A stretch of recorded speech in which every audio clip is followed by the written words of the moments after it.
में जो सरकारी कर्मचारी वो जा सकते हैं। देखिए, आरएसएस पर महात्मा गांधी के कत्ल के बाद सरदार पटेल ने और नेहरू की हुकूमत ने उन पर बैन लगाया। उन पर बैन इसलिए निकाला गया क्योंकि उनको ये मानना पड़ा कि वो भारत के संविधान को मानेंगे, वो भारत के नेशनल फ्लैग को मानेंगे और उनको अपना एक रिटर्न कॉन्स्टिट्यूशन देना पड़ा और उसमें कई कंडीशंस थे जो पॉलिटिक्स में हिस्सा नहीं लेंगे।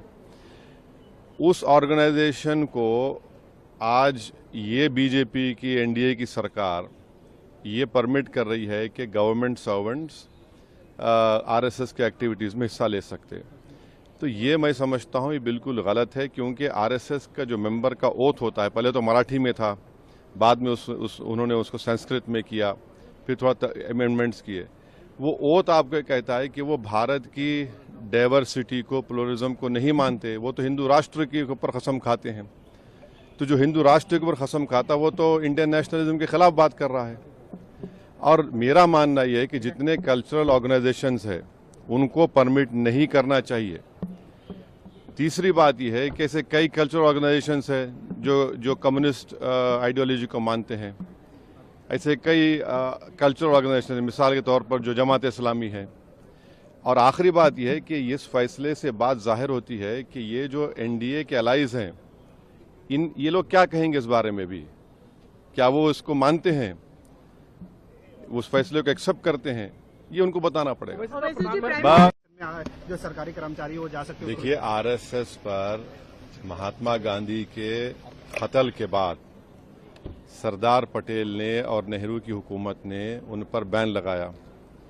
उन पर बैन इसलिए निकाला गया क्योंकि उनको ये मानना पड़ा कि वो भारत के संविधान को मानेंगे, वो भारत के नेशनल फ्लैग को मानेंगे और उनको अपना एक रिटर्न कॉन्स्टिट्यूशन देना पड़ा और उसमें कई कंडीशंस थे जो पॉलिटिक्स में हिस्सा नहीं लेंगे। उस ऑर्गेनाइजेशन को आज ये बीजेपी की एनडीए की सरकार ये परमिट कर रही है कि गवर्नमेंट सर्वेंट्स आरएसएस के एक्टिविटीज़ में हिस्सा ले सकते हैं। तो ये मैं समझता हूँ ये बिल्कुल गलत है, क्योंकि आरएसएस का जो मेंबर का ओथ होता है, पहले तो मराठी में था, बाद में उन्होंने उसको संस्कृत में किया, फिर थोड़ा अमेंडमेंट्स किए।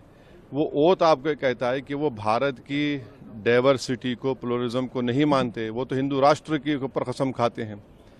तो जो हिंदू राष्ट्र के ऊपर कसम खाता वो तो इंडियन नेशनलिज्म के खिलाफ बात कर रहा है। और मेरा मानना यह है कि जितने कल्चरल ऑर्गेनाइजेशंस है उनको परमिट नहीं करना चाहिए। तीसरी बात यह है कि ऐसे कई कल्चरल ऑर्गेनाइजेशंस हैं जो कम्युनिस्ट आइडियोलॉजी को मानते हैं। ऐसे कई कल्चरल ऑर्गेनाइजेशन, मिसाल के तौर पर जो जमात इस्लामी है। और आखिरी बात यह है कि इस फैसले से बात जाहिर होती है कि ये जो एनडीए के अलाइज हैं, ये लोग क्या कहेंगे इस बारे में भी, क्या वो इसको मानते हैं, उस फैसले को एक्सेप्ट करते हैं, ये उनको बताना पड़ेगा।